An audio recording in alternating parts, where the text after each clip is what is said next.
ଅବକାରୀ ଚଢ଼ାଉ ବ୍ୟାପକ ମଦ ଓ ପଚ ଜବତ, ଜଣେ ଗିରଫ, ସ୍କୁଟି ଜବତ।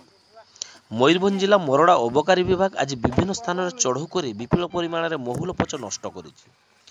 ମୋରଡ଼ା ଅବକାରୀ ଅଧିକାରୀ ବ୍ରଜମୋହନ ମଲ୍ଲିକଙ୍କ ସୂଚନା ଅନୁଯାୟୀ ମୋରଡ଼ା ଅବକାରୀ ବିଭାଗ ବାରିପଦା ମୋବାଇଲ ଇନ୍ସପେକ୍ଟର ସଦର ଇନ୍ସପେକ୍ଟର ଏଏସ୍ଆଇ ରେଞ୍ଜର ମୋରଡ଼ା ଏଏସ୍ଆଇ ମୋରଡ଼ା ବ୍ଲକ ଅଧୀନ ଭାଲୁକୁଚା ଗ୍ରାମରେ ବେଆଇନ ଭାବେ ଚାଲିଥିବା ଦେଶୀ ମଦ ଭାଟି ଉପରେ ଚଢ଼ଉ କରି 2550 ଲିଟର ମହୁଲ ପଚ ନଷ୍ଟ କରିବା ସହିତ 100 ଲିଟର ଦେଶୀ ମଦ ଜବତ କରିଥିଲେ। ସେହିପରି ବେଆଇନ ଭାବେ ଚାଲାଣ ହେଉଥିବା ଏକ ସ୍କୁଟିକୁ ଜବତ କରି 35 ଲିଟର ଦେଶୀ ମଦ ଜବତ କରାଯାଇଥିବା ବେଳେ ସ୍କୁଟି ଡ୍ରାଇଭର ଦୌଡ଼ି ପଳାଇଥିଲେ। ପରେ ସ୍କୁଟିକୁ ଜବତ କରାଯାଇଥିବା ଜଣାପଡ଼ିଛି।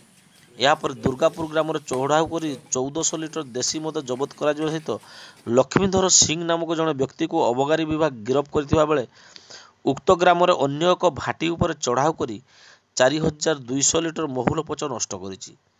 ତେବେ 3500 ଲିଟର ଦେଶୀ ମଦ ଜବତ କରିଛି। ଏହାପରେ ଉକ୍ତ ବ୍ଲକ ଅଧୀନ ସାମାଇଡି ଗ୍ରାମରେ ଚଢ଼ାଉ କରି 3200 ଲିଟର ପଚ ନଷ୍ଟ କରିଥିବା ବେଳେ 200 ଲିଟର ଦେଶୀ ମଦ ଜବତ କରାଯାଇଛି।